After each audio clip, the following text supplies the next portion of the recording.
A man who until his impeachment last year served as the Deputy President of the Republic of Kenya. But since then, he's gone on an onslaught against his former boss, President William Ruto, and some of the Kenya Kwanza policies. We want to gauge his mind on the current political landscape, and his vision for Kenya in terms of his political future and whatnot. So much to talk about. Rigathi Gachagua, once again, thank you so much for your time and welcoming us to your abode. Thank you, Rogers. Once more, welcome. And I take this opportunity to thank KTN for granting me this interview to talk to the people of Kenya.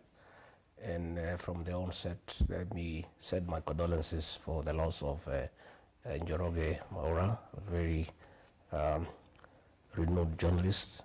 When KTN came into being in 1991, I don't know whether you were born.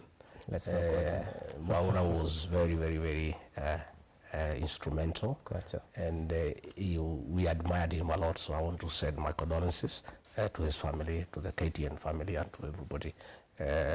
Otherwise, I want to say welcome, and I'm looking forward to a good conversation. Asante, let's get right to it. And of course, we'll start with the very recent developments. You were recently in Meru. As a matter of fact, just yesterday, you launched fresh accusations against President William Ruto, alleging that he's orchestrating a plan to remove Chief Justice Martha Koome from office. Can you substantiate these claims? The claims that the purge in the Supreme Court, in the judiciary, is politically motivated? Yes, it is. I was Deputy President and Principal Assistant to President William Ruto, and I'm privy to many things.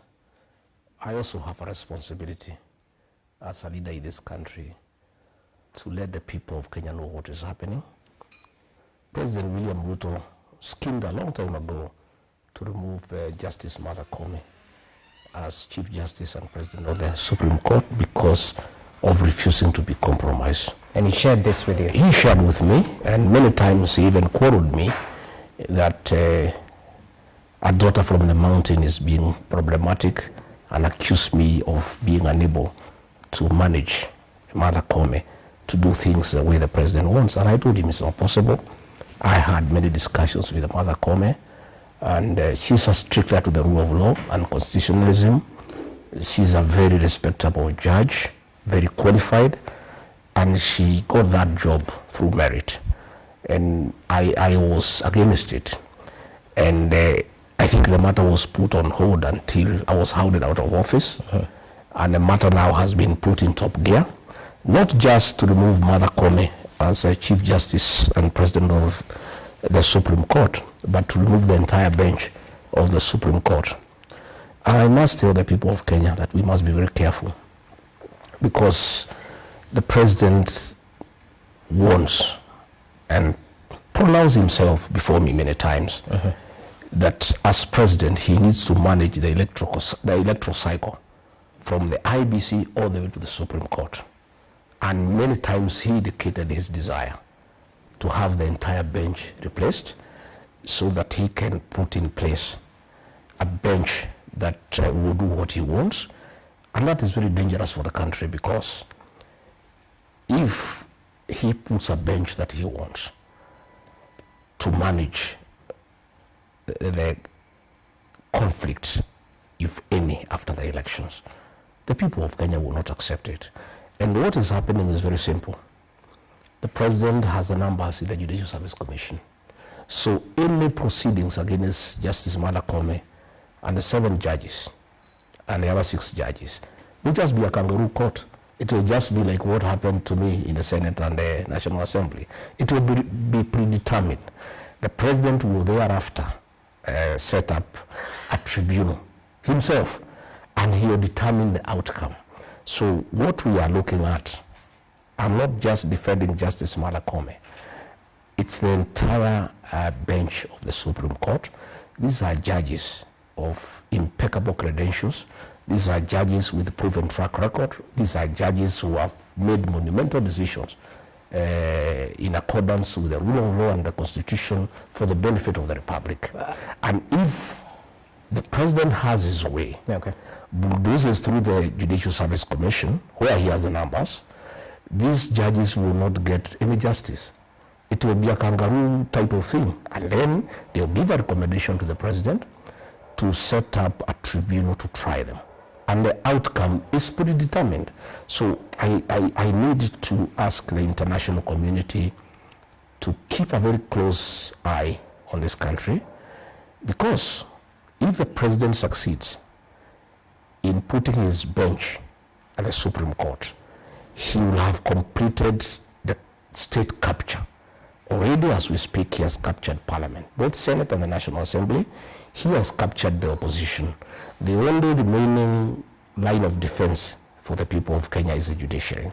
So if he succeeds, as he has planned, it means that the president has really captured the entire country, all the arms of government, and he'll do whatever he wants, and that level of impunity is dangerous for our democracy, our constitutionalism, and the rule of law, and we must speak out, and it should not be allowed to happen. Okay, allow me to interject, because not too long ago, and some people may call you bluff for this, you were critical of the judiciary, which you so speak highly of currently, questioning its independence, whether there are overtures from the executive and whatnot. So why should Kenyans believe that this is I've never had a blanket condemnation of the judiciary. I have spoken about individual cases, which is normal, and that is why when the Constitution allows appeals mechanism, so that if you are dissatisfied with a decision by the High Court, you can go to the Court of Appeal.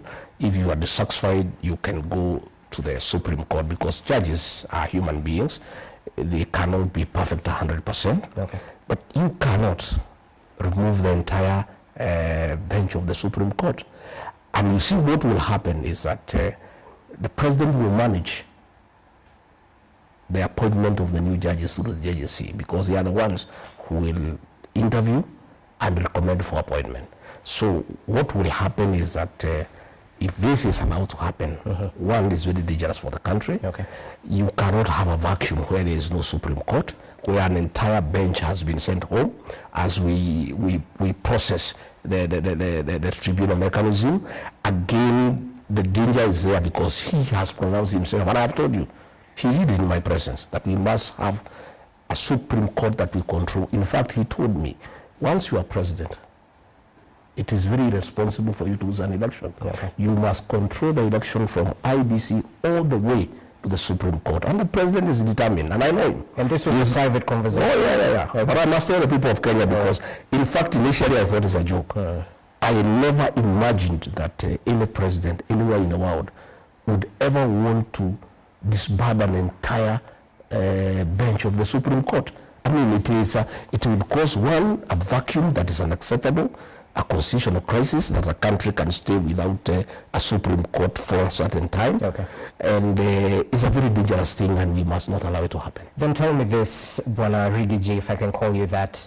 Allow me to quote you verbatim, because while in Meru, you said this: "We are telling you, if you dare plan to chase Martha Koome, stay in Nairobi and do not step in Meru again." That's just a quote from your statements, and to some people this is a threat. This is incitement of the many people against the head of state. It is not a threat, it's not incitement.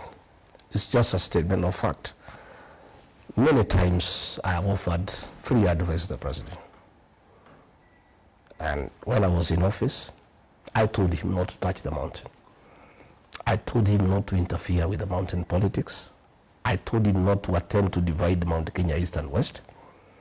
He disregarded me, called me primitive, called me retrogressive, called me tribal, called me all manner of names. Today, it has come to pass, he has lost the mountain completely.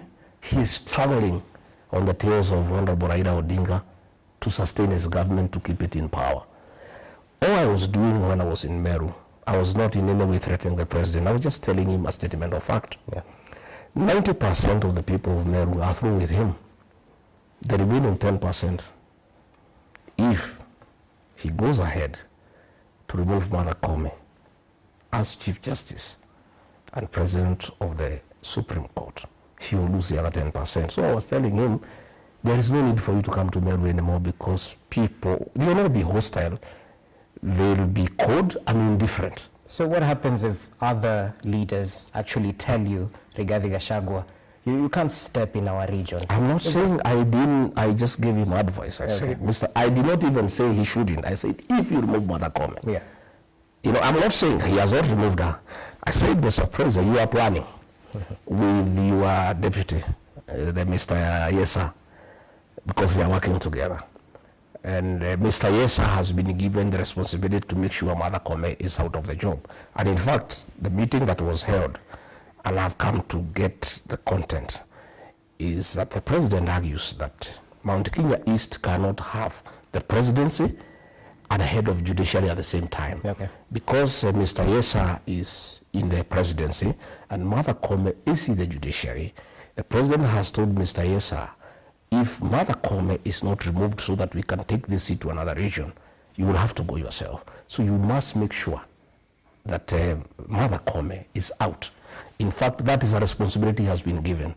All these things that are going on, the petitions, the JSC, it is Mr. Yesa who is coordinating to save his job, because the president is clear that you cannot have the presidency in Mount Kenya East and also have the president of the Supreme Court and the Chief Justice in the same area. And now I was saying, I am not threatening the president. I cannot threaten. I just told him the truth. I'm a truthful man. I was in Meru. Mr. President, you have hatched a scheme with your deputy to remove Mother Kome as Chief Justice. If you succeed, and he can succeed because he was able to remove a deputy president who is elected by 7.2 million Kenyans. So the one for Chief Justice is even much easier. Once you do that, your relationship with the people of Meru is irreparably damaged. And there is no need for you even to come to Meru because you get a very hostile reception. As we speak, the situation in that Mount Kenya East is already very bad for him. The other day he sent messages of condolence to a funeral in Embu. And the people said, we want to hear nothing about it. He has not been to Meru. Meru is worse than Embu for him. If he succeeds now in removing Mother Kome, the people of Meru will even be more wild. They will be more hostile. And I was saying, Mr. President, because you don't listen. Okay. I tried to advise you, you did not listen to me. Now you are struggling. You are begging Raila Odinga to save you, to hold your government together. You are going home unless Raila holds your hand. And even if he does, I don't think he'll help you. If you go ahead with this scheme with your Mr. Yesa and succeed in removing Mother Kome, if you dare come to Meru, you will have a reception that is very cold, that is very indifferent, and it's not good. And why I was saying that, why do I say that, Rogers? The institution of the presidency is very important for this country, and is a symbol of national unity. And the president should be able to go everywhere in the country and get good reception. When people start refusing to listen to condolence messages from our president, it really demeans the institution of the presidency. I would one day want to be president. I would want that institution to be held in high esteem. So it is also my duty as a citizen. It is civic duty.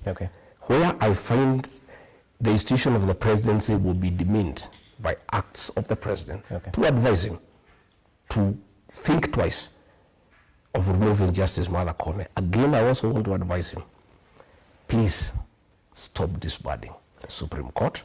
It is not good for the country. It will create problems. People will have serious doubts about the 2027 general elections, because if you put a bench that you have crafted, we already start going to the elections with a lot of doubts. And once people don't believe a process will be fair, we start on bad footing, and that is not good for the country. So let me ask you this, and perhaps just to quote the words of the current Deputy President, Professor Kithure Kindiki, who you're referring to as Mr. Yesa, perhaps reflecting on the headlines on The Standard. He said this in response to your statements in Meru. He questioned Who defends the judges who may be innocent but do not have ethnic godfathers? Perhaps hinting that, the judiciary is apolitical. Politicians shouldn't perhaps interfere with the runnings of this independent arm. Mr. Yesa cannot have a different opinion. He is an employee of President William Ruto. President William Ruto wants to remove Martha Koome and the other 6 judges from the Supreme Court. So his work is to defend, but automatically. But the question... But I'm asking, he is trying to say that my defense of Martha Koome is ethnic. I want to ask Mr. Yesa, when I said that the Director General of the National Intelligence Service is incompetent, members of the Somali community came out with fury to defend him. I never heard Mr. Yesa say that that is ethnicity. When ODM members threatened to remove Speaker Moses Wetangula, members of the Luhya Nation from Western Kenya came out in numbers to defend Moses Wetangula. I never heard Mr. Yesa say anything. But when the people of Mount Kenya see that there is a problem here, and one of our own is being victimized, then he says it's ethnicity. Yet himself is one of us. But two wrongs don't make a right. But I'm saying, that's what all communities do. The Somali community have defended their own. The Luhya people have defended their own. There is nothing wrong with Rigathi Gachagua defending his sister.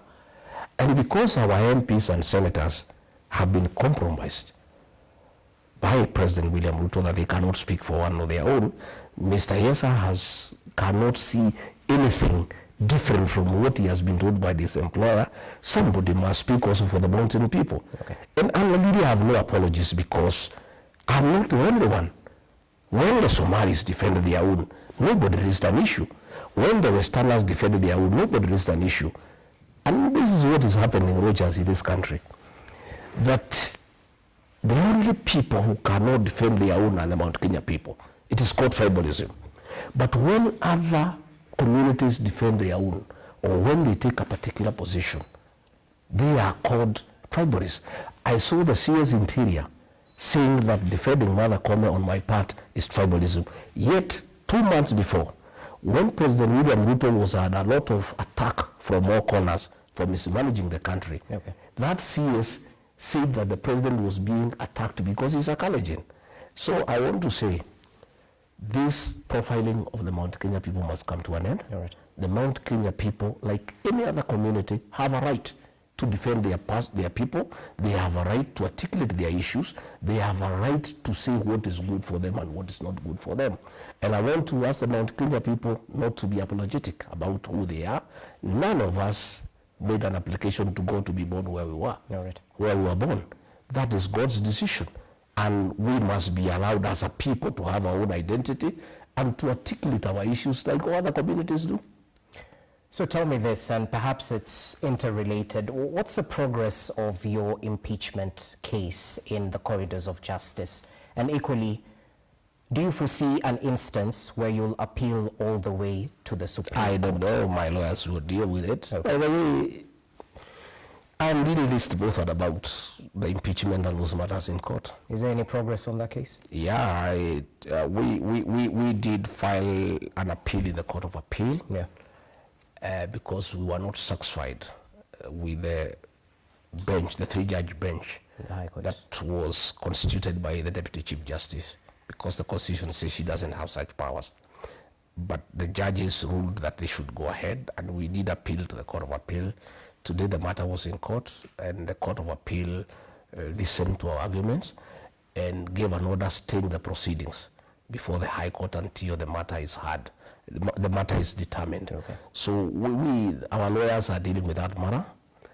That's our lawyers. I am myself on another assignment, a very important assignment of crafting a new political strategy and joining the other people of Kenya to work out a mechanism of how to get this country back on track, how to make sure that we bring in a new government that will observe the rule of law, a government that will not abduct and kill our children, a government that will not make corruption the official government policy, a government that will listen to the people and that will not just be doing things with impunity. That, to me, is my focus. Whether I am cleared of the impeachment tag or not, it's neither here nor there. So what do you tell those people who smell a rat in your defense of Chief Justice Martha Koome, that perhaps you're foreseeing such a scenario where the Supreme Court, this very same judges, might be dispensing of your case? I don't think Martha Koome sat in the High Court where I don't think I got justice. She didn't sit there. Okay. It's other judges who sat there. And I don't know whether the matter will ever get to the Supreme Court or not. But I've told you that matter to me is a very small matter. Okay.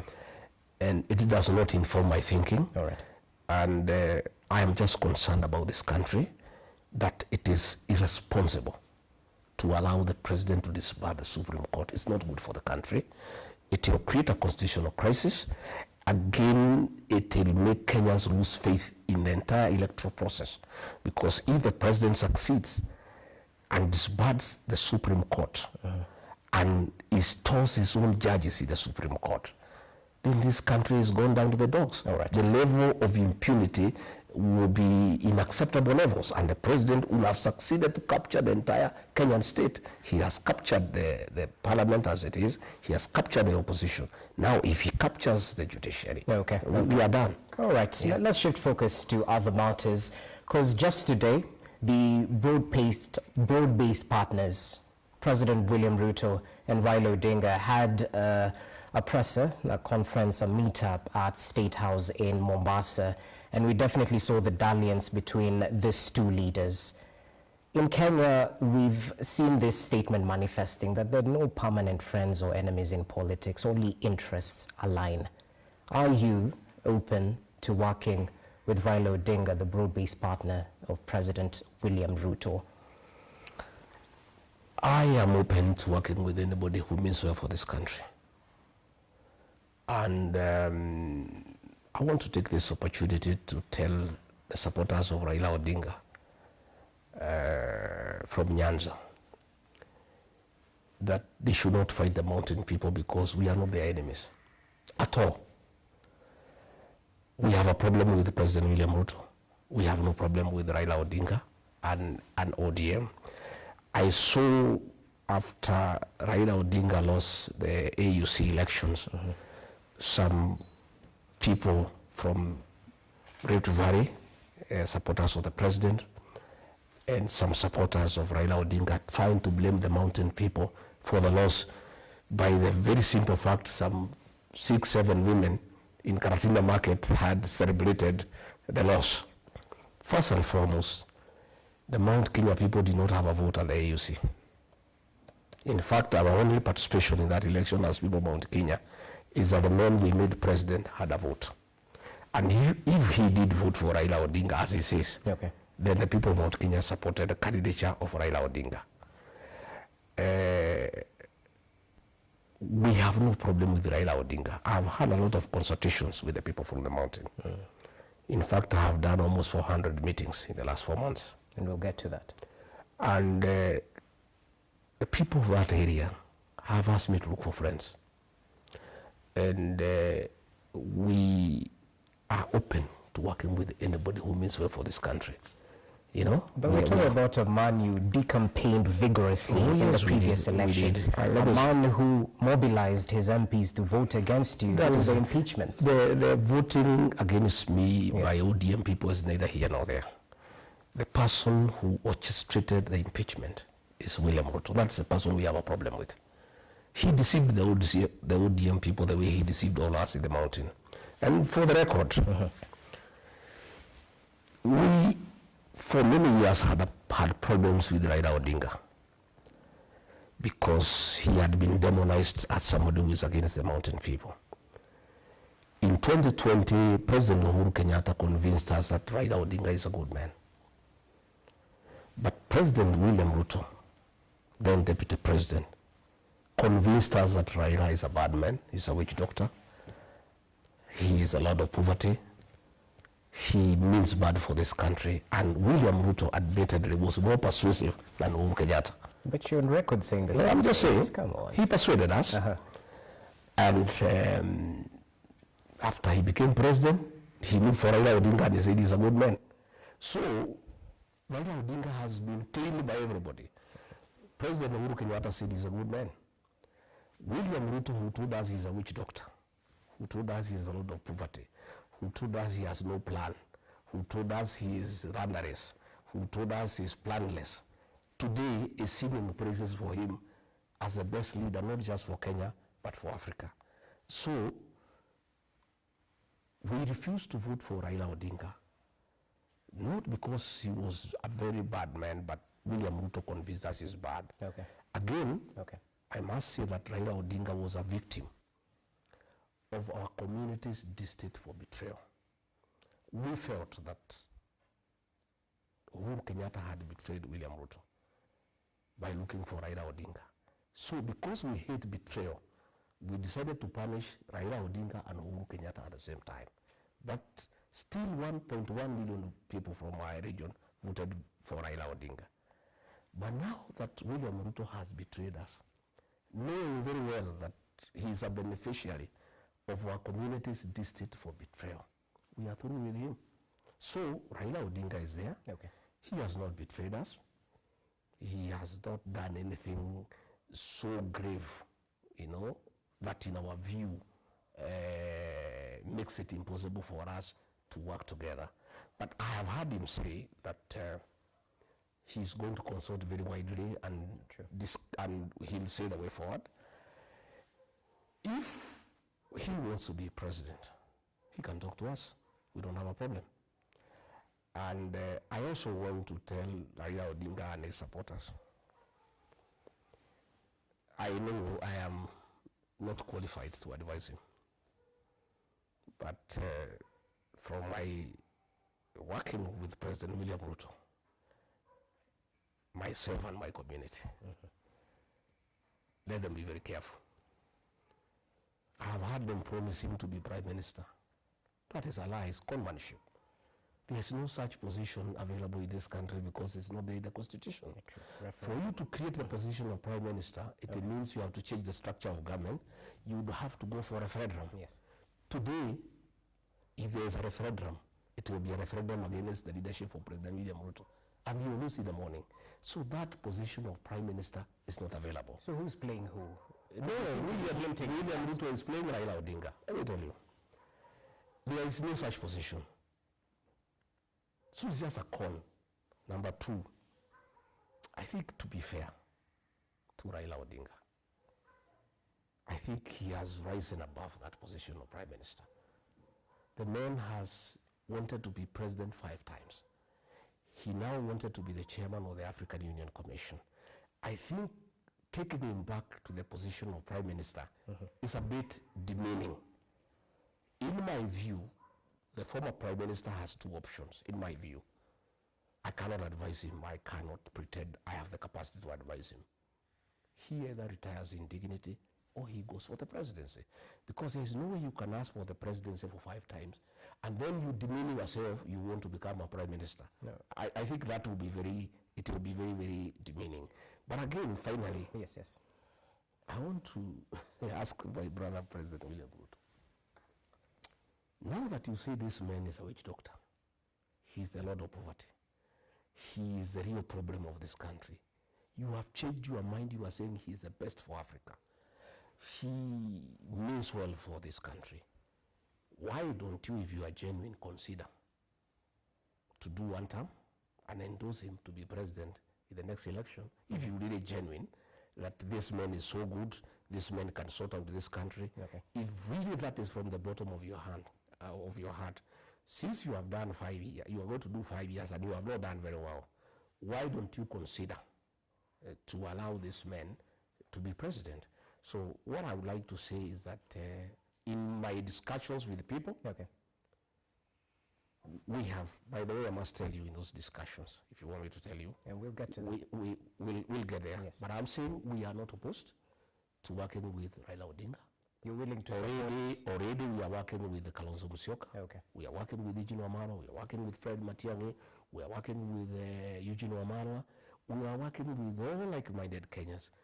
If Raila Odinga does not make a decision to destroy his legacy and support President William Ruto, and decides to join the rest of Kenyans in trying to liberate our country and get it back in the right footing, and calls upon us for a discussion on the possibility of working together in whatever formation. You're open to that? We are open to that discussion. Okay. We are not selfish people. Okay. By the way, myself and my community are on record having supported somebody else. William Ruto, he's not one of us. Today he's calling us tribalists, despite the fact that we supported him, knowing very well he's not one of us. Okay. And because we are not tribal, we supported him, and he became president. We also are amiable and ready, if need be, to support another person, maybe it Raila Odinga, maybe it Kalonzo, maybe Wamalwa. We can support anybody, and whoever we decide to support. And take it from me today, and you'll ask me 2 years from now. Whoever we decide to support, we have two options. We can have our own candidate from the mountain, and we are good. If we decide for whatever reason that it's better to support somebody else, whoever we decide to support, that will be the next president of the Republic of Kenya. Okay, time will tell. You said you're open to working with like-minded individuals. Yes. Yeah. Have you had a meeting with former President Uhuru Kenyatta? Did you bury the hatchet? Because there's some who still point fingers at you, blaming you for the push and pull after the current Kenya Kwanza administration came to office, that perhaps the raid at his farm might have been orchestrated by Rigathi Gachagua. Have you had a meeting with the former head of state ever since you were impeached? You know, Uhuru Kenyatta is my elder brother. I was his PA, and he's our leader as a community. Okay. It is inappropriate for me to discuss him in public because I'm a junior elder in the community, he's a senior elder, and discussions of elders in our community is a preserve of that community. We're just asking if you met him. Come on. You're a truthful man. What I'm saying is that Uhuru Kenyatta is our brother, our son, and our leader. And he's retired, and we respect his status and his retirement. But when we need advice from him as a community, it's always available. So let me rephrase the question. What do you tell those who see former President Uhuru Kenyatta's hand in the appointment of Uhuru's men, as they're commonly referred to? Some of the CSs we saw recently appointed, Mutahi Kagwe, Liki Nyanjui. There's no problem whether Uhuru had a hand or no hand.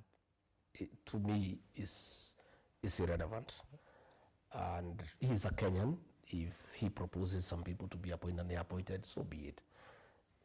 What is important for us, especially for the mountain, is that those appointments amounted to nothing, because they were meant to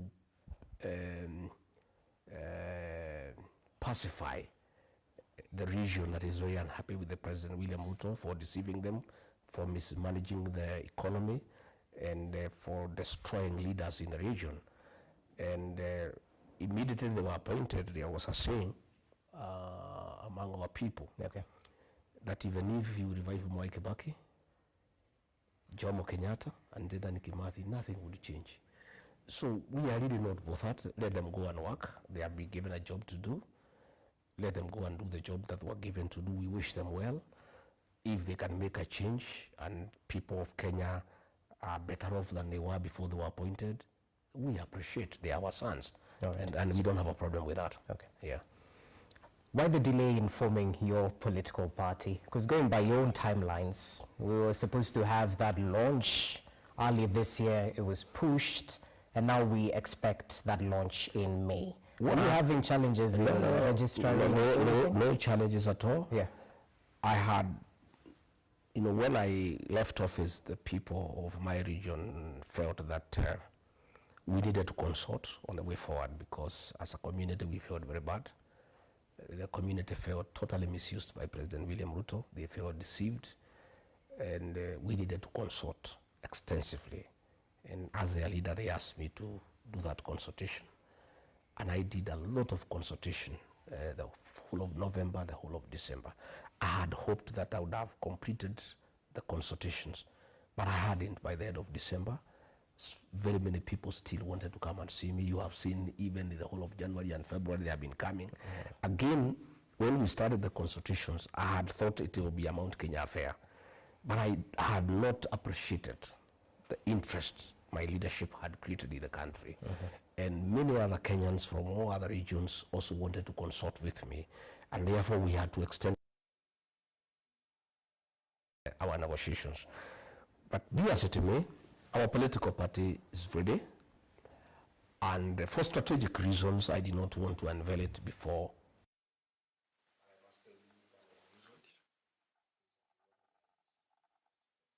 Right. Because quite a number of our senators and members of parliament want to resign from UDA and join our new party and go for by-elections.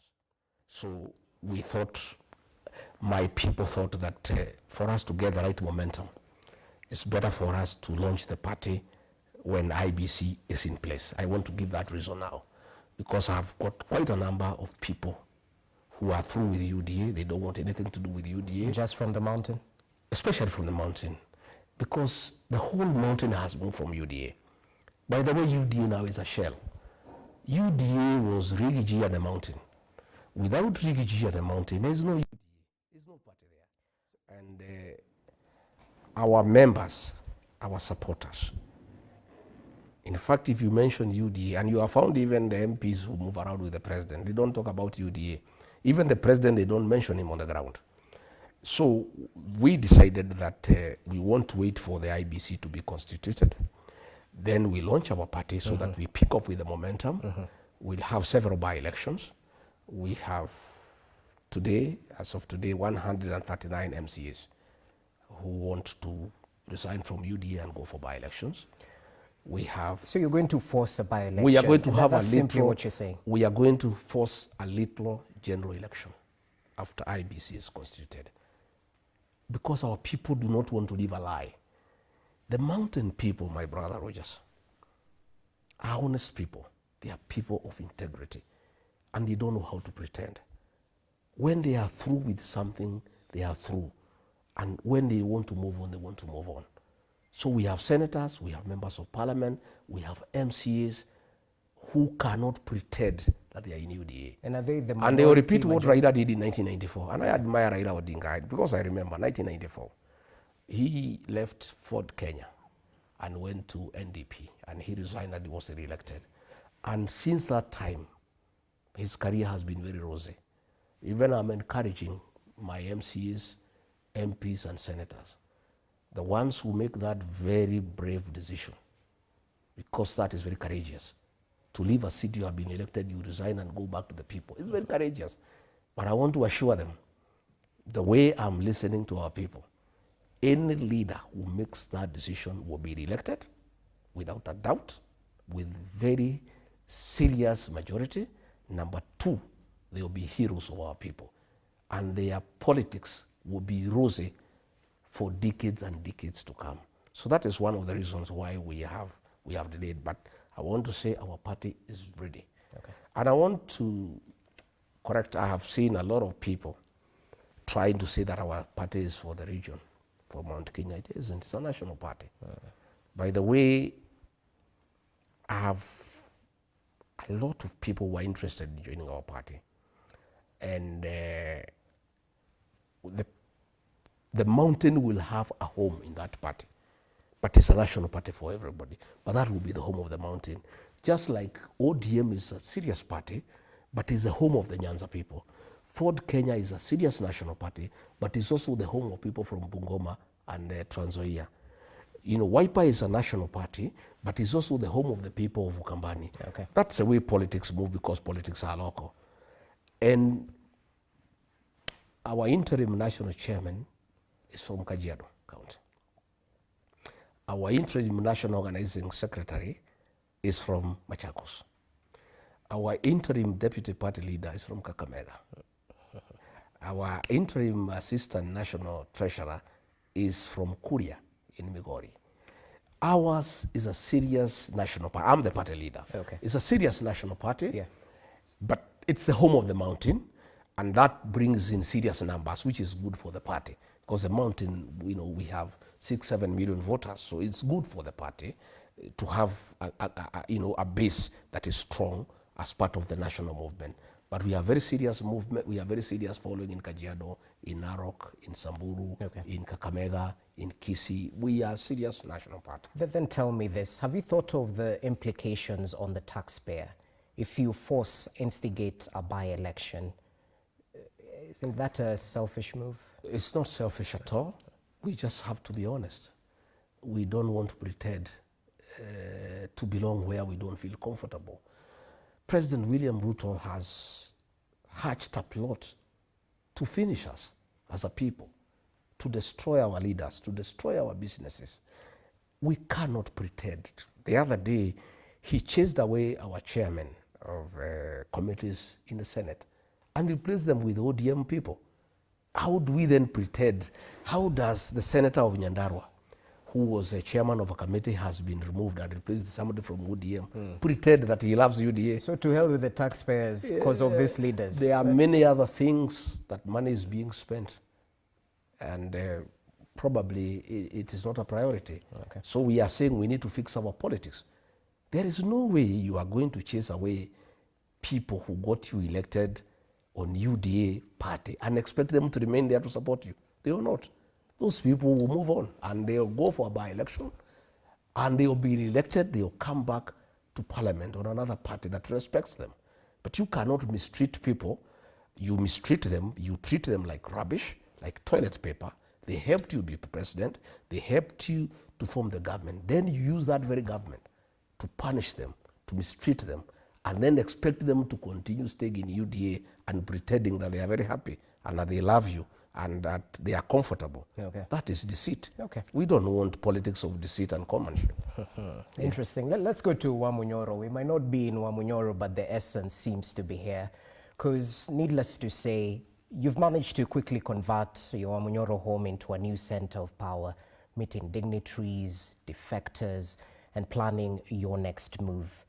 But as we witness heightened activity in your Wamunyoro home, you've mentioned up to 400 meetings. That's in 4 months, so each month 100 meetings thereabout.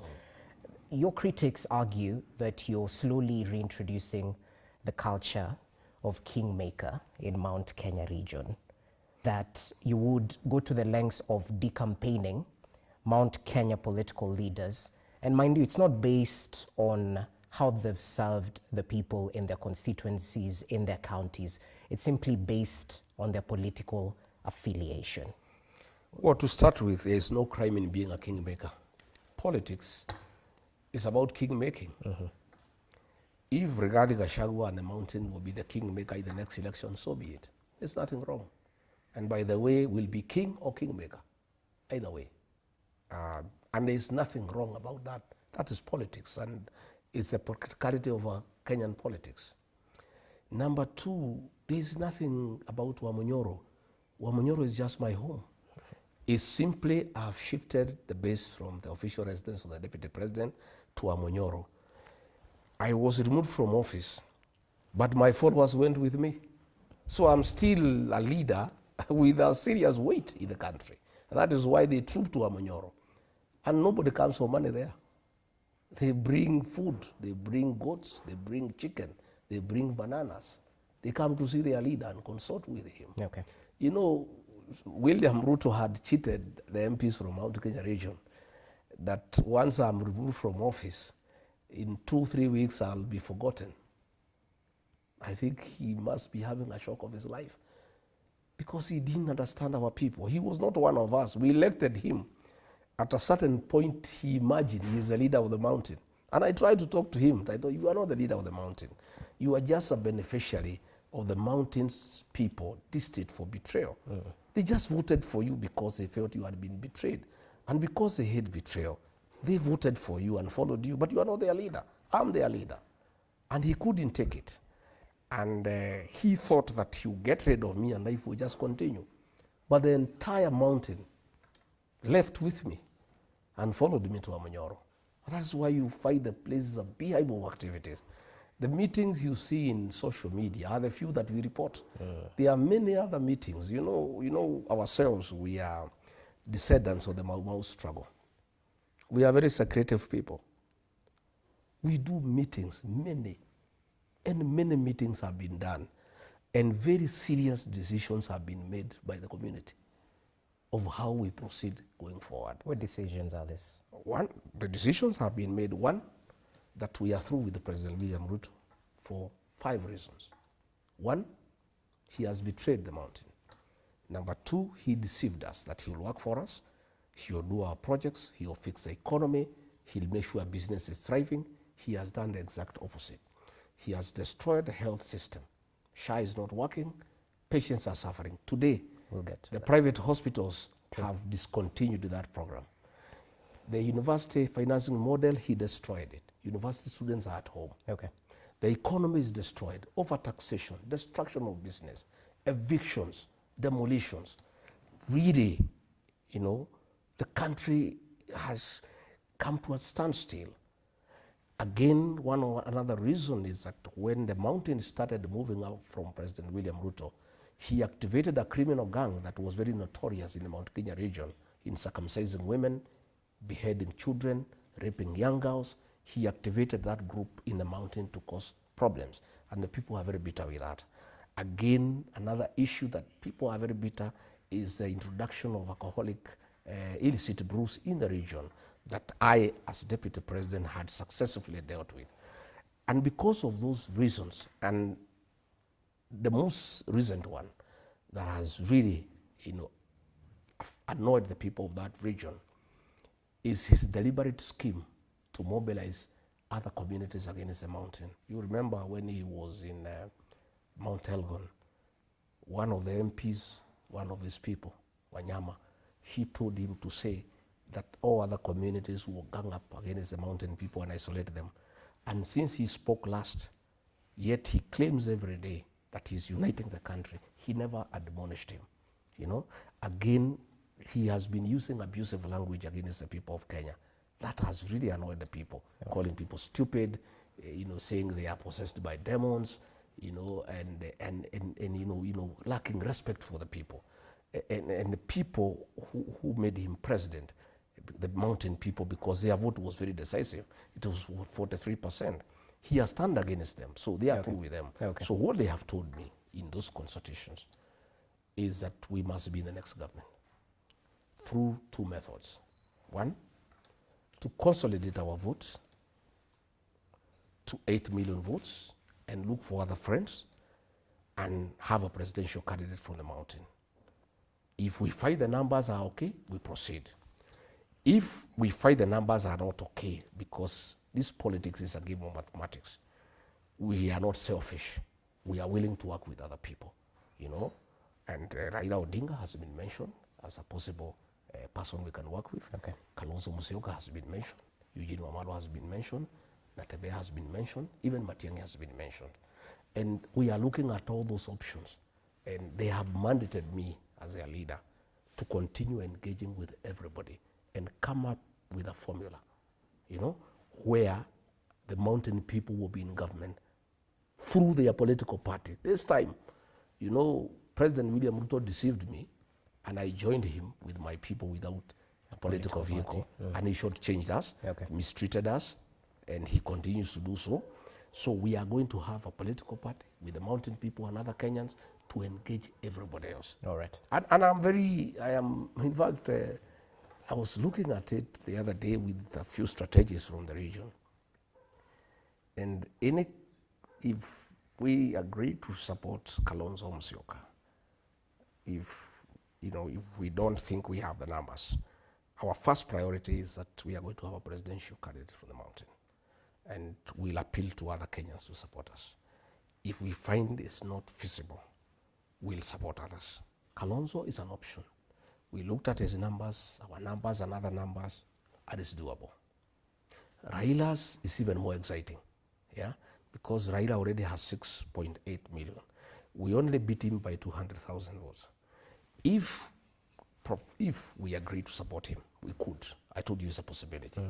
With the 6.8 plus our 6, I have looked at his voting pattern. He normally votes between 10 and 11 a.m. If we agree to support him, before he votes, he'll be president. That you can take to the bank. Okay. We are looking at the Mulembe Nation. Okay. Their numbers are huge. A presidential candidate from the Mulembe Nation, supported by the Mulembe Nation when they are united. And I told them, I addressed them through the FM station. I said, Mulembe Nation, please unite. If the Mulembe Nation united and they have a candidate and we from the mountain supported them, they'll be president by 12 o'clock. The same with Matiang'i. So those are the discussions. Yep. And I want to confirm to the people of Kenya that we, the mountain people, are not selfish. We are very selfless. We will do anything for this country. If we feel that we need to support somebody else so that this country can be saved from the recklessness that is there, we will do it. We are on record that we have supported another candidate from another area, William Ruto, in a very difficult election, and he became president. So can you support William Ruto again? Is that no, William Ruto, we cannot support him. Okay. We are done with him. And it's also not good for the country. Okay. I have to take you back because I asked you, why are you making sure that you will decampaign members of parliament, not based on their track record, but because of their allegiance, their political allegiance? I am not decampaigning anybody for whatever reason. The mountain people hate betrayal. Ask William Ruto, he's a beneficiary of the community's district for betrayal. But they are even more angry when they are betrayed by their own. The community has told me. It's not me, I don't have a problem. By the way, I'm a very forgiving man. I'm a very staunch Christian. My wife here is a pastor, and she talks to me about forgiveness all the time. And she doesn't allow me to have a bitterness. She makes sure that I'm always amiable and open to forgive anybody. Okay. All those people who were against me, I've forgiven them. But they were also against the community. They made sure the community is embarrassed. The community became the laughing stock of other communities. When other communities are rallying behind their own, them, for cheap money, they betray their own community. The community has an issue with them. It's not me.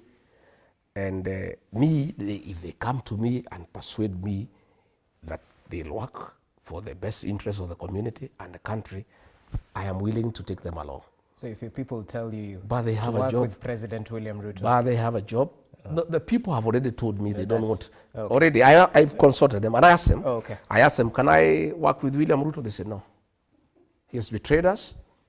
It's over. That's it. He cannot. We don't. Betrayal in my community is a taboo. It's an abomination. It is never forgiven. It is punished. And I can tell you, many people that I've talked to will come up will be on the queue at 3 a.m. not to vote for anybody, but to vote somebody out. So those MPs, let them go and talk to the people, not me. I have no problem against them. Let them go and convince the people who elected them that they'll work for their best interest, that they will not put their stomachs first, that they will not be used by William Ruto against the community. Because what is annoying the community is when the president has put people together in a meeting to abuse the community and call them tribalists and call them stupid and call them primitive. Members of parliament and senate from our area normally clap for him. Our people are very bitter because of that one. So if they can go and convince the people that they mean well, that they have reformed, that they will not betray them, that they have changed their character, that they can be relied upon to defend them and their interests, fine. Yesterday I was in Meru. Mother Kome is being fought by the president. The senator is not speaking. The MPs are not speaking. People are bitter. People are livid. And they are waiting for them in 2027 because they are saying, how can our daughter be ostracized? And you are there clapping for the man who is doing that and you are doing nothing about it. So, and other communities don't do that. And they are saying, they have noted, they looked at what happened in the defense of Wetangula by the people of Western. They looked at how Nurdin Haji was defended by the people from Northeastern Province. But the people of the mountain, the president is using them against their own people by paying them small money. So they have a big problem with the people, not with me. So it's not me who is campaigning them. It is the people who tell me we want nothing to do with those characters. Who am I? Me, I'm a servant of the people. I listen to the people. Okay, well noted. So you seem to hint that perhaps a grand coalition like NAC in 2002 might be in the offing. How do you ensure all your interests are aligned? Because if you fool me once, shame on me. If you fool me twice, shame on you. That's why I'm developing a political. And I'm happy. In fact, this is God sent. I have 2 years. I have time to craft a very serious political party. And by the way, I do admire Raila Odinga and ODM. We may have had problems with Raila Odinga, but give it to him. He crafted a very serious political machine that has been there for 20 years. Again, the quality of leaders that are elected at the ODM is admirable. In fact, I will be going to ODM for benchmarking. I must talk to Raila Odinga. I must ask him, how did you craft this machine? How have you kept it going for 20 years? You know, ODM is admirable. So I have 2 years to craft a very serious political machine.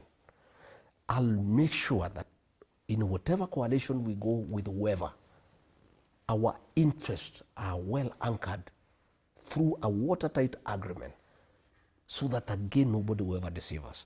We are all feeling very foolish as a people. In fact, one of the burden that I carry that is very heavy on me, that sometimes weighs me down, is just how foolish I feel at times. That I was deceived by Ruto because he was a Christian, he came with the Bible, I believed him. I never even asked we sign anything. I was so naive, I was so trusting. I sometimes it weighs me down, I cry at night. How foolish could I have been? And I'm a student of political science. But we say once bitten, twice shy. This time we'll be careful. I have very serious elders who advise me. I have very serious former civil servants who advise me. I have professionals, I take advice because I made wrong decisions and I sank my people into shame. I sank my people into desperation. God giving me another chance. I will not repeat that mistake. It's a commitment that I've given to my people that I'll be very, very careful in whatever arrangement I get into. It must be watertight. I must have very proper professional advice by lawyers, by people who have been in politics. And that consultation is going on day and night. You know, I sleep past midnight every day. I consult and I'll continue consulting. And from next week now, I'm consulting other regions because we want to work with the people of Kenya. Forget about what people say that I'm tribal. You know, Rogers, eh? And don't say politics is local. Politics is local. Let me tell you. How do you go to organize your neighbor's house when yours is in disorder? You first organize your house, your wife, your children, you make sure you are talking the same language, then you go and visit the neighbor. But you cannot leave your house, your wife is sleeping in a different bedroom, your children are not talking to each other, then you are going to the neighbor to tell them how they should stay together as a family. So I needed first to put my house in order. That's what a clever politician does. And I have done that successfully. Now that I have completed the unity of my people, and by the way, the president tried to divide Mount Kenya East and West. I stopped him and I'll never allow him. It will never happen. And that is why Embu is a no-go zone for him. And that is Mount Kenya East. You know, he sends condolence messages there, they are rejected.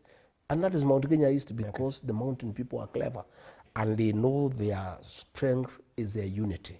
So now that I have more or less completed 98% uniting my people to speak the same language, to have a single political party that is strong, now we are reaching out to other Kenyans, like-minded Kenyans, so that we can work together.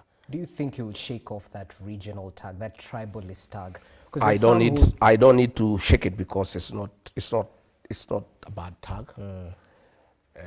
It's an identity.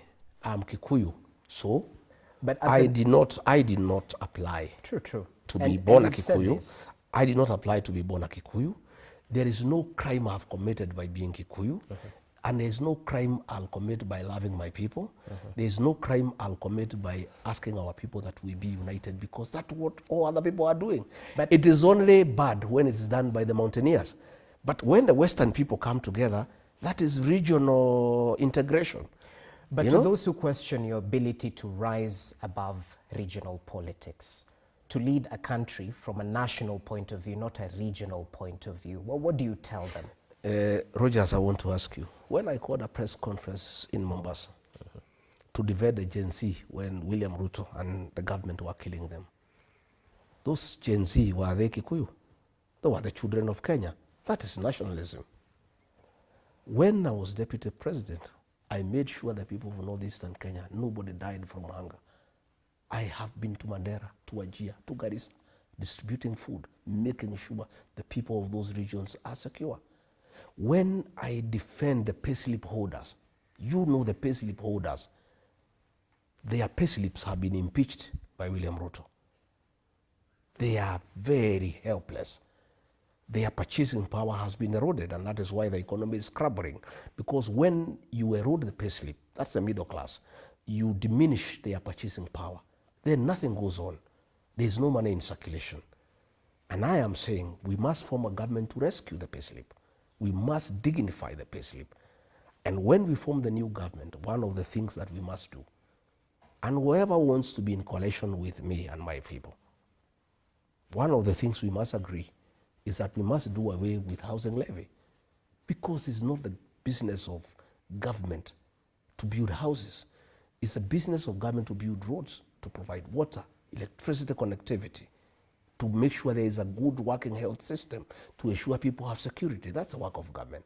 So these are some of the things we are going to do. So when I talk about the payslip holders, are those Kikuyus? They are the people of Kenya.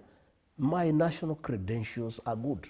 It is only that President William Ruto has tried to create a narrative to kill my blood by branding me as tribal. Yet when I was supporting him, when I was mobilizing the Gema nation to support him, he used to call me all sorts of good names. He was fond of me. He would say how good I am, how people-centered I am. It's only when we don't agree, he says I'm a tribalist. This tribal tag that people try to put to me is a creation of William Ruto. Just the way he convinced us that Raila is a witch doctor. He's a lot of poverty.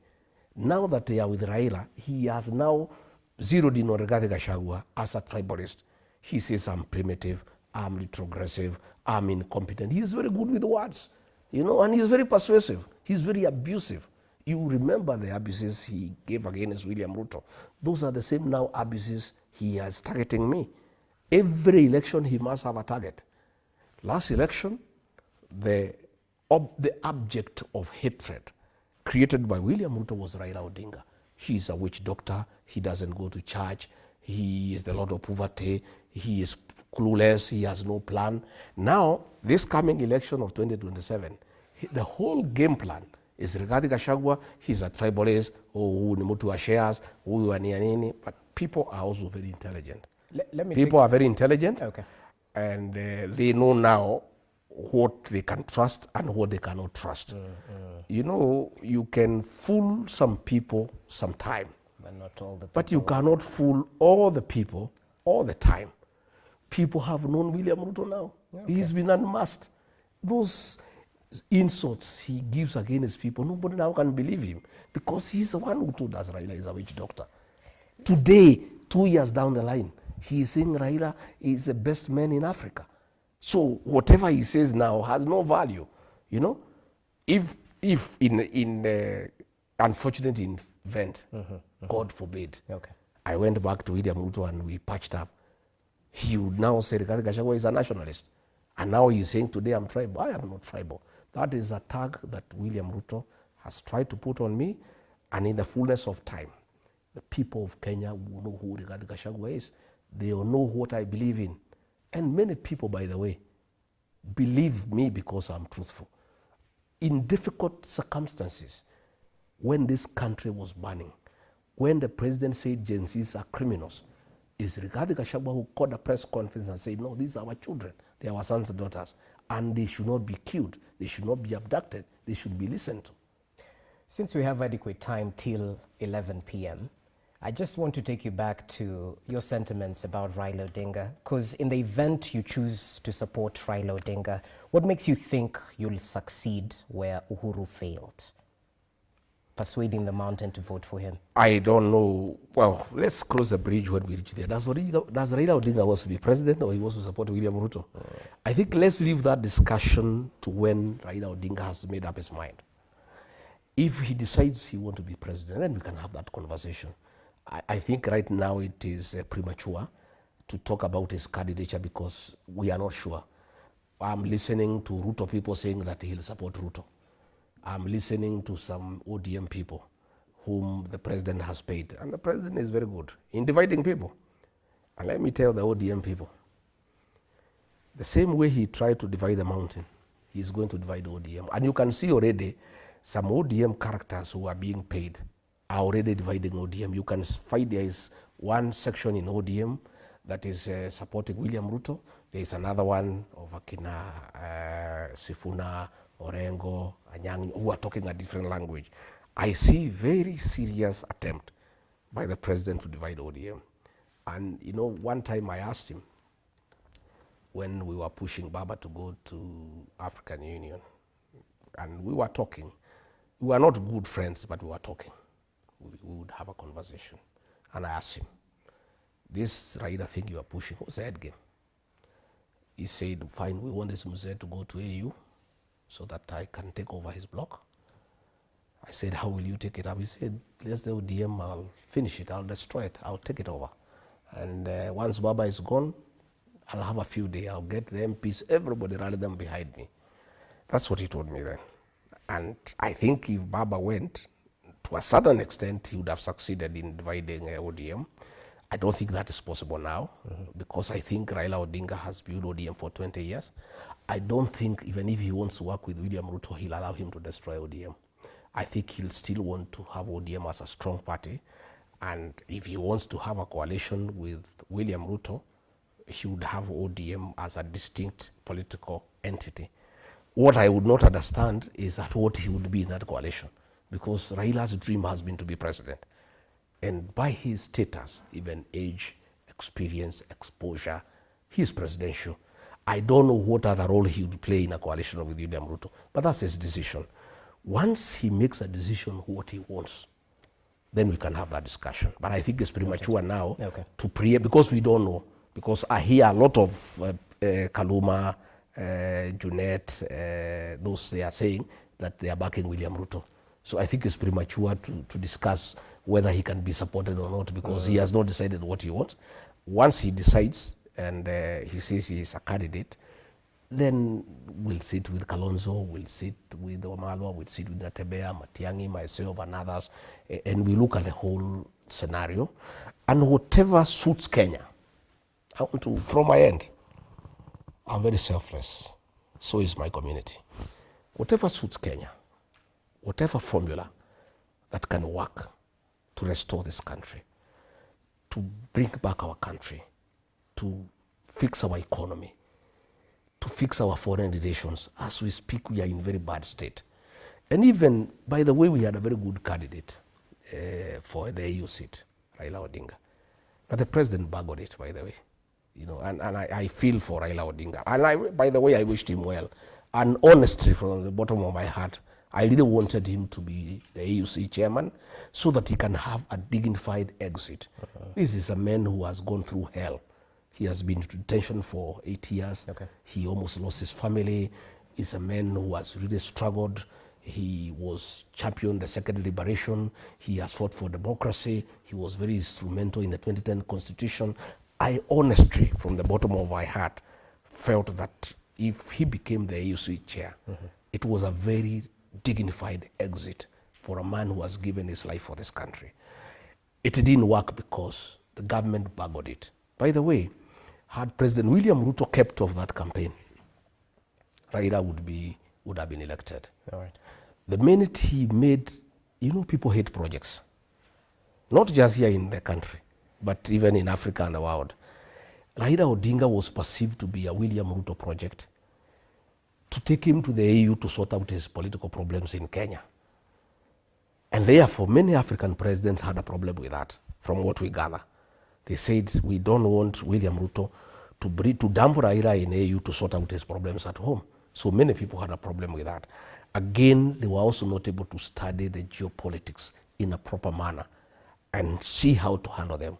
Then the way the president handled the DRC issue, he rubbed many people the wrong way. Again, I don't know who advised these people. There was no need to take a cheering squad to Addis Ababa.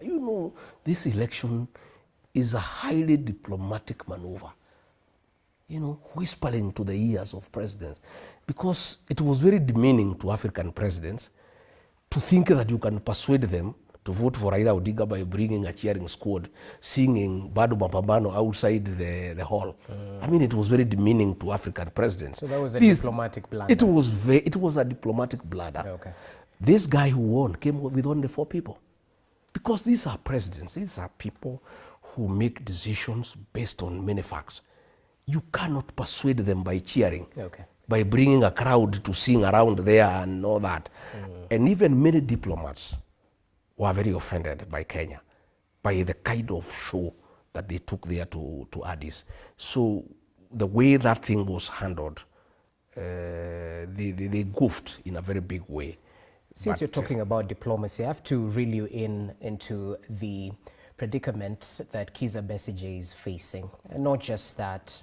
Recently, we've seen the Rapid Support Forces sort of mince their words in terms of whether they're forming a parallel government in Kenya or whether they're simply here to seek unity for the betterment of their country. What do you make of the diplomatic I think in all fairness, President William Ruto has messed this country in the international eye. He's doing all the wrong things. We have a policy of non-interference with the affairs of other countries. We cannot allow rebels who have been slapped with international sanctions because of the genocide to meet in government facilities in Nairobi. You have heard Sudan now is threatening to stop our tea going to Sudan.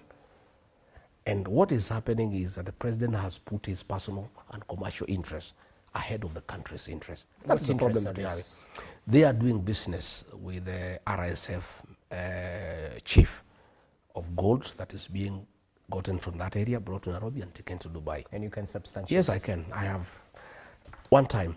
And, diplomatically, the president cannot invite Hamed here because he was vice president. And he asked me to invite him on his behalf. And he called me and said, sign this letter, invite Hamed here because I want to have a discussion. When was this? Sometime 2023. Okay. And I did invite Hamed and welcomed him and delivered him to the president. There was nothing about Kenya. They were just discussing business, about gold, about such other things. You were in that meeting? No, I introduced him and then I was told to leave because it had nothing to do with Kenya. How do you know this then? No, I'm saying if it had anything to do with Kenya, I would have sat through the meeting. But I'm the one who, after they were through, I'm the one who took him to the airport and I inquired and they are doing business. So it is putting Kenya in a very bad light. Very, very bad light. And President William Ruto must accept that he will not be president forever. He cannot destroy this country and the way we are perceived by other nations. He must be a nationalist. He must rise above personal and commercial interests and put the country first. That group has been flagged by the international community and sanctions have been slapped against them for genocide and killing of children. But again, thinking about it, there's a saying that birds of the same feather flock together.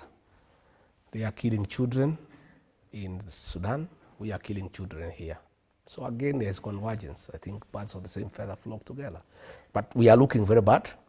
DRC, we have handled it very badly. And in fact, I am told many African presidents are unwilling to get involved in peace initiatives led by President William Ruto because he is conflicted in terms of personal and commercial interests that he has put above national interests. All right, let's come back to the country. I'd like your take on the formation of IEBC because there seems to be progress after quite some time. Perhaps start off with telling us your take. Was a delay in formation of the IEBC by design or by default? Thereafter, what do you make of the process? Is it above par? The delay was by design. President William Ruto wanted the conclusion of the AUC bid before IBC can be formed because you know the changes that were made in parliament, there is participation of political parties. He wanted to be certain that they are on the same side with the Raila Odinga so that they can agree on the formation of an IBC commissioners that are friendly. He wanted to know whether Raila is on his side or not. So that is why that delay was there. And he's the one who was sponsoring those court cases to keep the delay going on. But I think after the international community raised the issues, he reluctantly allowed it to go on. I think now AUC has been, the AUC is concluded. I think even the discussions in Mombasa is trying to see whether he can be on the same side with Raila Odinga, so that probably if they are on the same side, they can agree on the commissioners that will be appointed. That's the way I see it. Okay. Just take you back to the matters of diplomacy. Now that the United States is withdrawing its funds because President Donald Trump seems to put America first, can we survive on our own? It's not easy. You know, those programs, especially on health, by USAID, were very, very, very important for our people. And those were serious funds that were coming into the country. It's a very serious gap. And you know, already we are struggling. You know, our economy is struggling even to fund, you know, to support our budget, you know, on the current and development expenditures. So the withdrawal of those funds for those interventions, especially in the health sector, is quite a serious beating to the country. I must tell the people of Kenya, we are having a difficult time, and we just have to tighten our belts. Things will be quite thick as we move on, but we just have to struggle and see what to make out of it. Okay, well noted. I'd like to bring your focus to matters that are facing the Kenyan public. Yes. You've already talked about the withdrawal of the rural and urban private hospitals, yes, offering SHA services. I think they mentioned that they'll only offer emergency services. Apart from that, they're withdrawing services from SHA due to that figure, the NHIF arrears that haven't been paid till date. And it's not just that. There are a couple of issues still in the education sector. And recently you mentioned that, you know, the State House at Nairobi is the epicenter of corruption. So talk to us about this in light of the challenges we're facing. What's the solution? We're not here to whine, we're here to provide solutions as well. Rogers, President William Ruto said that he is a PhD holder. And the rest of us who don't have PhD should not tell him anything. I had some discussion with some people yesterday on Saturday night in Meru. And they were wondering if this is where PhD has reached us as a country, whether there is any need for anybody to ever aspire to have a PhD. All systems are destroyed. The health system has collapsed. Today, the private hospitals have withdrawn from SHA, and they normally take care of 47% of the country. So where do those people who go to the mission hospitals go? And this SHA thing was rushed because of corruption. The whole genesis of this program and why it was pushed down the throats of the people of Kenya without proper and adequate preparation was because of conflict of interest. There is a system, a management system for the shift program that is costing 104 billion Kenya shillings. That is the gist. That is money that people are taking, people in government. More than 80% of that money will go to people's pockets. The NHIF had proposed that they only needed 700 million to upgrade their system, to manage the health system. Okay? So what has happened because of this corruption? There's a nation called Jayesh. He's the one who is behind this thing. He works with Adani on behalf of people in government. Because of that, the program was rushed without being thought through. There are people who are owed money by NHIF. Nobody talked to them. We just migrated to a new program without thinking through what it is. When we were campaigning, we had promised the people of Kenya that the ordinary Kenyans who are paying 500 shillings, we will take it to 300. What has happened is that nobody can afford the system, and the system itself is not working. So, a government that cannot have a working health system, I'm actually happy to be out of this government. I would be very embarrassed if I was deputy president. Today, I would be very embarrassed. When I meet old women and they ask me, you are the deputy president, we had a working health system before you took over. 2 years down the line, the system has collapsed. What are you? Who are you? I will be very embarrassed. In fact, sometimes I sleep here, I wake up at night, I'm happy I'm not deputy president. Because I would not know what to explain to the people. Okay. So, we are having a crisis of monumental proportions in terms of our health system. And I really feel for the people of Kenya. I don't know what will happen. Now that the private hospitals are withdrawn from the system and people are paying through their pay slip and they cannot access health care, what do? I was talking to some policemen today as I came from Nyeri, and they saw me on the road and they said, Afandi, we support you.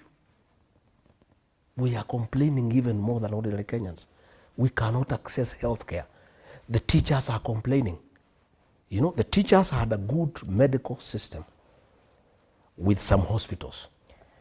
And a decision was made to remove the insurance so that it's given to some hospitals owned by that Asian called Jayesh. Today, teachers are going to hospital, they cannot access medical care. Everybody is crying. The whole country is in tears.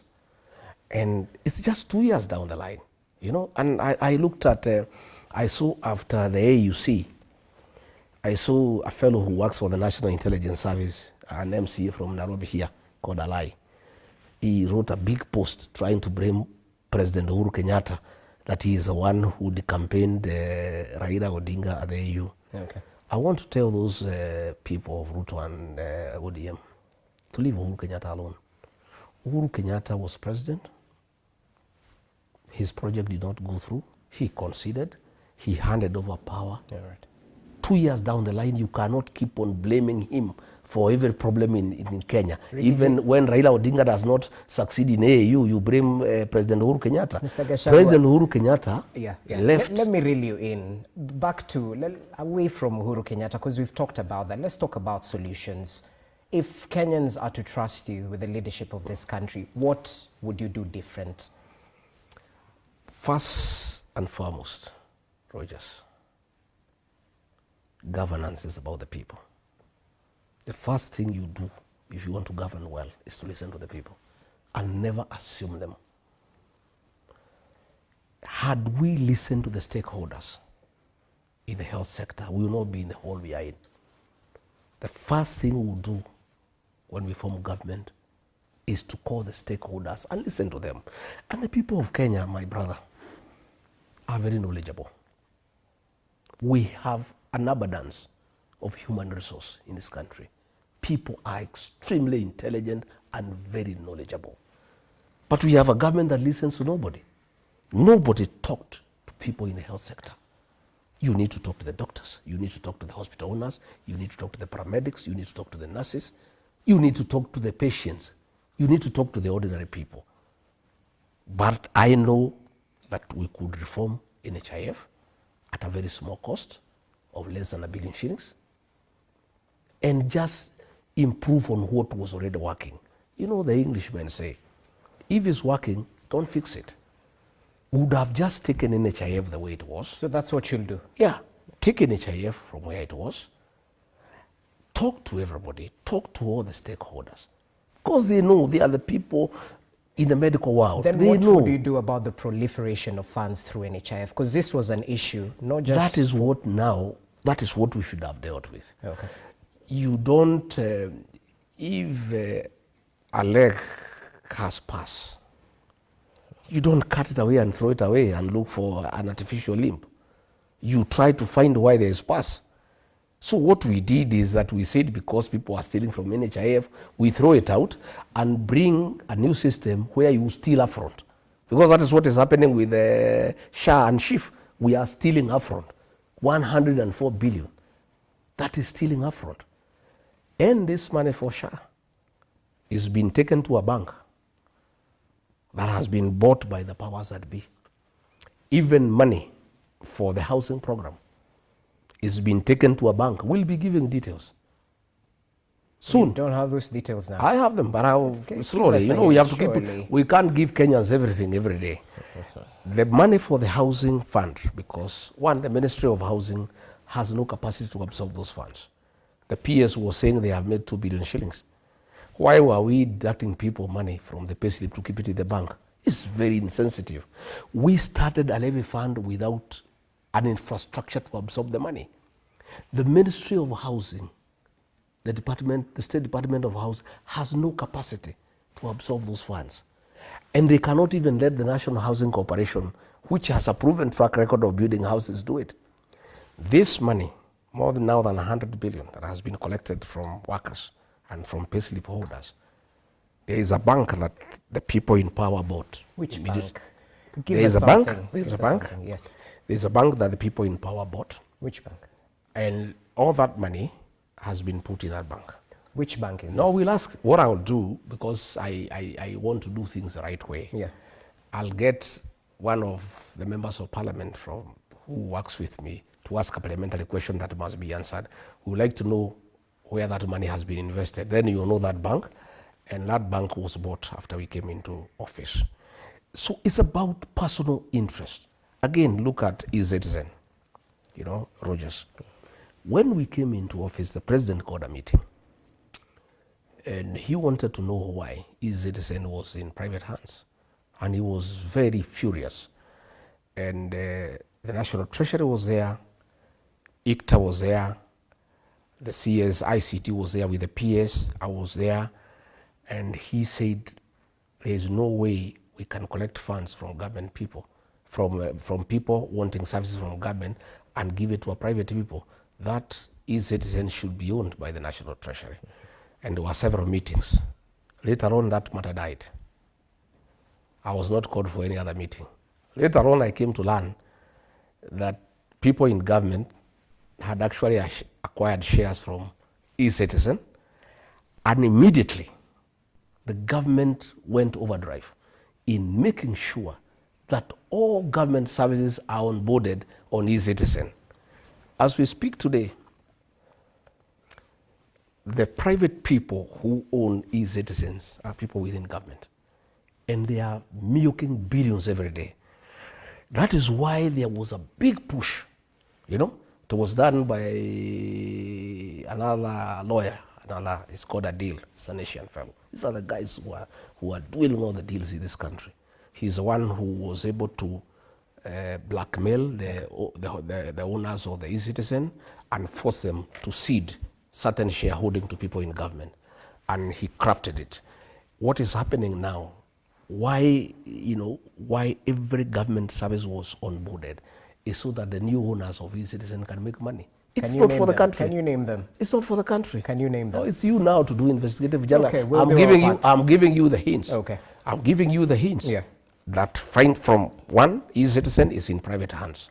And those are government people. And that is why the push for onboarding government services on e-citizen was done. And these are some of the problems that made me disagree with the president. Okay. Because this is pure corruption, it's pure theft. He called a meeting and said e-citizen cannot be in private hands. I only came to realize it was a strategy to get to know who owns e-citizen so that people can grab it. Well noted. In a minute or so, because we're pressed of time, now that you said Parliament is captured, there's an ongoing debate about majority, minority. Is this a circus from your point of view? It's a circus, it doesn't matter. There is no distinction in majority and minority, they are one and the same thing. It doesn't matter. Ichungwa can exchange the seat with the Judet or the other way, it's still the same thing. They are birds of the same feather. Okay, Yeah. that's one of the questions from our viewers. Yet another one. They say you're part and parcel of the government that a section of Kenyans are against. Looking at the issues Gen Z were fighting for, good governance, end of corruption, tribalism, and all that. Why would Kenyans trust you this time round, considering you misled them in 2022? Well, when I misled them, when I went to government, I realized what I believed in is not what I got. The person I believed is a good leader, I found is not the case. Okay. I disagreed with him and he kicked me out of government. The very fact that I was kicked out of government for refusing to ills against the people of Kenya cleanses me before the people of Kenya. Okay. And I started talking when I was in office. I did not speak when I left office. When I called a press conference on the 26th of June in Mombasa, I talked against abduction and extrajudicial killing. I was still deputy president. Can you name these abductors? When you I seem to know more than we do. Name these abductors. What building were they using? Because you drop hints. No. I said in that press conference, the abductions were being done by the National Intelligence Service. I said so. What building? The buildings are there. Which one? What I didn't want, there are some safe houses. One safe house is in Westlands by Nice. Another one is in Mwiki. Another one is in Lavington. And there's a commercial building in town. I didn't want to mention it because it's a commercial building and it would ruin their businesses. But it's for you guys to do your investigations.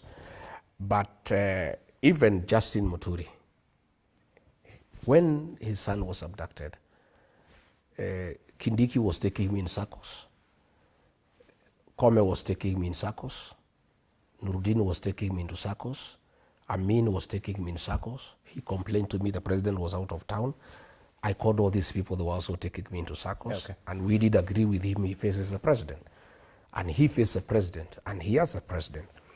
If somebody disappears in Kenya in police hands, you go to court and file what you call a habeas corpus. A habeas corpus is filed against the Attorney General to produce that person in court, dead or alive. So Muturi asked me, since I am the father of this young boy, I'm supposed to file a habeas corpus against the Attorney General. I'm the Attorney General.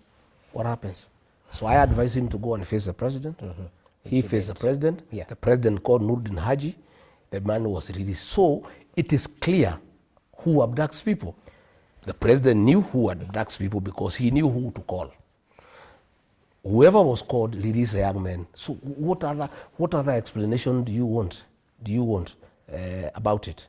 Fair point. Yeah. As we finalize, I'm still getting questions, and there are quite a couple, about you making claims during your engagements with people, with members of the Fourth Estate. Why should Kenyans trust you now? Yet you didn't speak sooner. At times, people point towards the 2023 protests where, is it up to 30 lives were lost, and you put the blame squarely on Raila Odinga then. This time around, Gen Z... That is the information that I had. You know, my brother, for you to make an informed decision, Yes. you need to sample. You need to experience, The first year in government, I trusted President William Ruto. When he told me the housing program is a good thing, I believed him. Until later on, I realized it's a business enterprise. for creating opportunity for people in government to sell cement, to sell steel and mabati as proxies to companies that provide these things. And I disagreed with it because I did not have that prior information. E-Citizen, when we were onboarding those services, I believed it's a way of enhancing revenue collection. Only later to know that people in government had acquired E-Citizen. Okay. So people cannot say I did not speak then. But the minute I realized there's a problem, you know, the first 1 year I played along because I was persuaded. President William is very persuasive. Until now, because I'm fairly also intelligent, started putting 2 and 2 together to realize that this government is a commercial enterprise. So you realized, did you realize in the first year that there were a couple of issues? Later you on, still kept quiet? Later on along the way, but I kept on asking him so that we can remedy. I also did not want to rock government. I'm a responsible leader. I kept on persuading him, okay, let's do the right thing. Let us not overtax people. Let us not force people to do housing they don't want. I tried to persuade him. But in the second year, I started now telling him no. And we started disagreeing, you know, and I would say go to cabinet, finance bill, I would oppose in cabinet. Demolitions and evictions, I would oppose. But the first year I tried to persuade him because I didn't want to rock the government. I wanted to be a loyal deputy. I wanted to be supportive. But when I realized that the government is against the people of Kenya and it's a commercial enterprise, everything in this government is about deals, you know. There is no decision that is made without a commercial interest, including our foreign relations. Did you make these deals yourself? I made no deal. I like somebody to say Rigathi Gachagua did this one deal. Are you a bitter man? I have no bitterness at all. But I carry people who are bitter. I have many people who are bitter with me. My community is bitter with me. They are learning, they are forgiving me slowly. But many are not able to forgive me because I came and said William Ruto is a good man. They asked me, do you trust him? I said, yes. Have you made sure our interests are taken care of? I cheated them, yes. Because I believed him, I trusted him.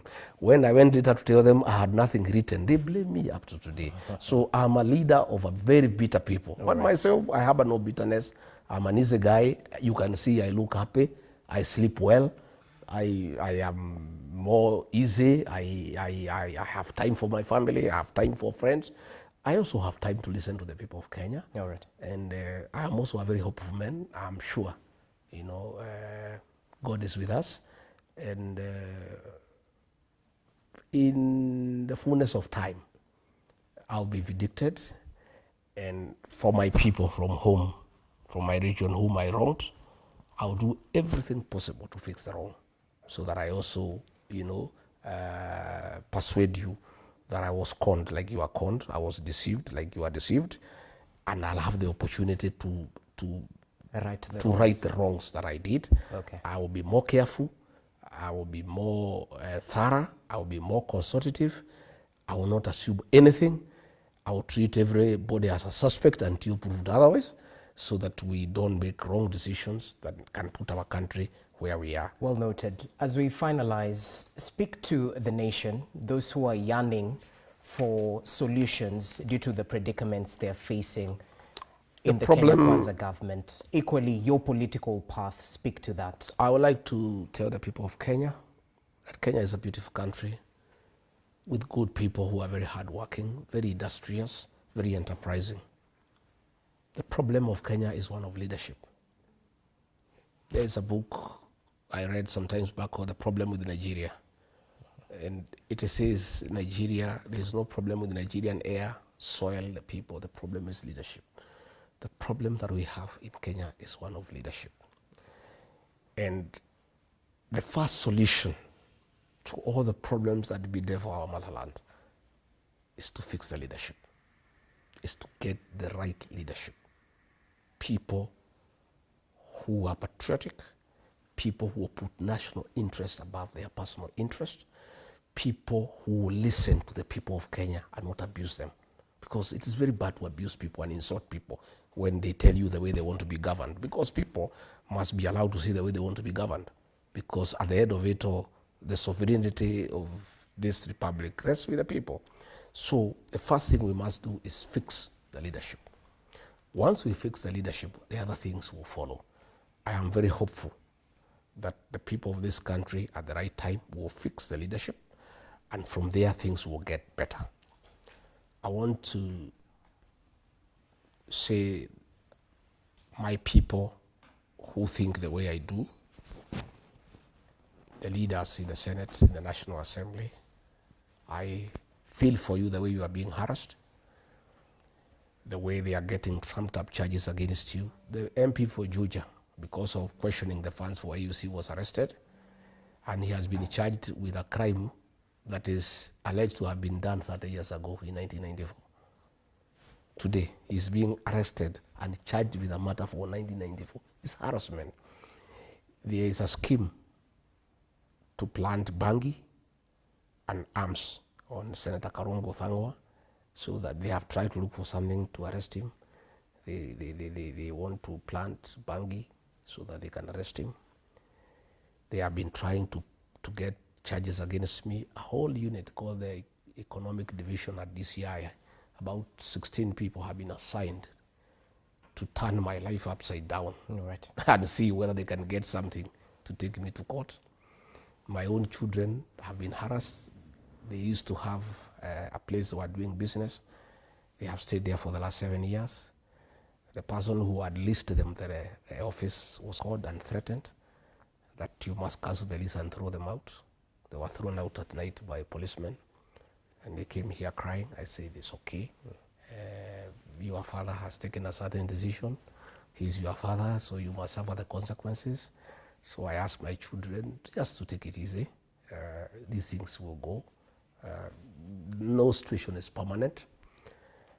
I must say that I'm embarrassed that President William Ruto had promised that he will never use the criminal justice system to settle political scores.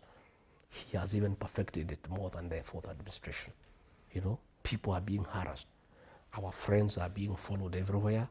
They are being threatened by KRA. They are being threatened by asset recovery. It's very unfortunate, but it's okay. There is nothing we can do. Time is healing, and time has a way of sorting out these things. So I want to tell the people of Kenya to know that Rigathi Gachagua, with other leaders who are patriotic, I will do everything possible in their limited means to make sure we fix the governance in this country and accord the people of Kenya an opportunity to fix what is wrong. And I am very hopeful that there will be new leadership when the elections are called, and with the leaders who put the interests of this country first, and then we can fix the economy and we can fix all the other things that go with it, the health system, and mostly important, restore the dignity of the payslip. That's a commitment I want to give to the middle class. All the people who have payslips, we are committed, we'll work for you. You will serve for the next 2 years. Muvumilia too, because there is nothing we can do now, because Parliament has been captured, so it cannot help you. Opposition has been captured, it cannot help you. It's only the Kenyans who can help themselves. So I want to appeal to our young people, the Gen Zs and the millennials. You have a date with the destiny. You've done very well so far online, using your smartphone to bring awareness to the Kenyan people. But that is not enough. My sons and daughters, my grandchildren, we are depending on you as a nation. You must take IDs, you must register as voters, and you must come out and vote. What you are doing is good, but it's not complete. The final liberation of this country will be on the ballot box. And it's the Gen Zs and the millennials who will do it for this country. And they owe it to us as their parents.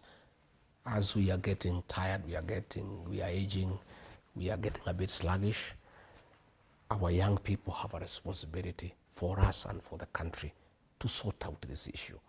And they'll sort it out on the ballot by registering as voters and actually coming out to vote, and making sure they also protect the vote by making sure that everybody is aware of what is happening. Okay, well noted. Asante sana for your time. And it's not lost to Kenyans. By the way, it's an inside joke. They refer to this place as Wamunyoro Annex. Hey. This cannot be Wamunyoro Annex. Wamunyoro is a beautiful place. You should come there. Will you invite is, us next time? Yeah, come to Wamunyoro. Wamunyoro is a small village, and it is a symbol of resilience and defiance. And that is why people troop there, and self-determination. It is on the edge of the Mount Kenya forest, and it's very significant because it is in the Mount Kenya forest that ordinary Kenyans with no guns, with nothing, just a panga and a resolve to have freedom and their land, fought the British colonialists with their guns, with their bombs, with their aircrafts, and got freedom for this country. Okay, okay. From Wamunyoro, we shall fix this country. I'll do whatever it takes with other Kenyans, with other leaders, so that we make sure we reclaim back our motherland and put the right leadership into this country that will bring prosperity, that will bring accountability, transparency, and bring development. All right. And improve the welfare of our people and make sure that Kenyans are happy and they are not struggling. Well noted. Asante sana for your time. And we can't end this interview without hinting what you'll be waking up to tomorrow on Kenya's bold newspaper, The Standard. The headline tomorrow is Raila caged, all to do with the power play in hand currently.